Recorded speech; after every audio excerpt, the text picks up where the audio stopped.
చరిత్రలో ఏ సీఎం కూడా చేయలేనంత అరాచకం చేసిన జగన్మోహన్ రెడ్డి, అన్నన్ని కేసులు పెట్టిన జగన్మోహన్ రెడ్డి, ఏది అచ్చెన్నాయుడు గారి నుంచి మొదలు పెట్టుకుంటే చంద్రబాబు నాయుడు గారి వరకు కూడా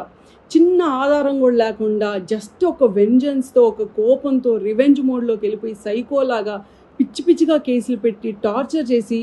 వీలైతే జైలుకి తీసుకెళ్ళటం, లేదు వీలు కాకపోతే వాళ్ళని ఆర్థికంగా ఇబ్బంది పెట్టడం, అర్ధరాత్రి పూట టీడీపీ లీడర్స్ ఇళ్ల మీదకి పోలీసులు పంపించేది, గోడలు దూకి పిల్లలు లోపల ఆడపడుచులు వాళ్ళ పిల్లలు పడుకొని ఉంటే గోడలు దూకెళ్ళి వాళ్ళని ఇబ్బంది పెట్టి భయాందోళనకి గురి చేసిన నువ్వు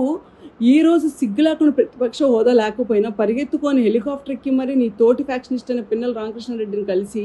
ప్రెస్ ముందుకు వచ్చి మాట్లాడే మాటలు ఏంటంటే, అవును మా మా ఎక్స్ ఎమ్మెల్యే ఈవీఎం పగలు కొడతాడు, అయితే ఏంటి, నువ్వెందుకు కేసు పెట్టావు, మా వాళ్ళు జోలికి రావద్దు, మేము మాత్రం టీడీపీ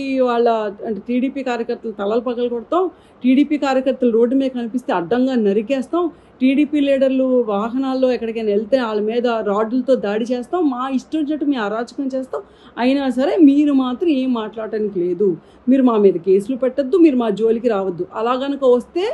మేము మీకు వార్నింగ్ ఇస్తున్నాం, రేపు మీ కార్యకర్తలు మేము బతకనివ్వము అని చెప్పి ఇండైరెక్ట్గా వార్నింగ్ ఇస్తున్నాడు. అంటే ఈ సిగ్గుసర ఉందా? నువ్వు కనీసం ప్రతిపక్ష లీడర్గా కూడా ఈరోజు గెలవలేదు, కేవలం చంద్రబాబు నాయుడు గారు మంచితనం చూసుకుని ఈరోజు నువ్వు మైకుల ముందుకు వచ్చి ఆయనకు వార్నింగ్ ఇస్తావా?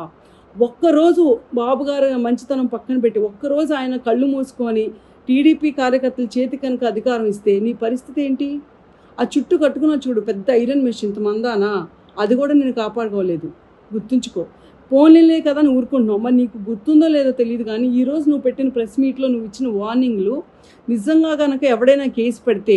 ఇప్పుడు వచ్చిన కొత్త క్రిమినల్స్ లాస్ ప్రకారం నీ చేతికి సంకళ్ళు వేసుకొని పోలీసులు రోడ్డు మీద ఈడ్చుకుంటే లాక్కెళ్తారు నీ ప్యాలెస్ నుంచి పోలీస్ స్టేషన్ వరకు, గుర్తుంచు.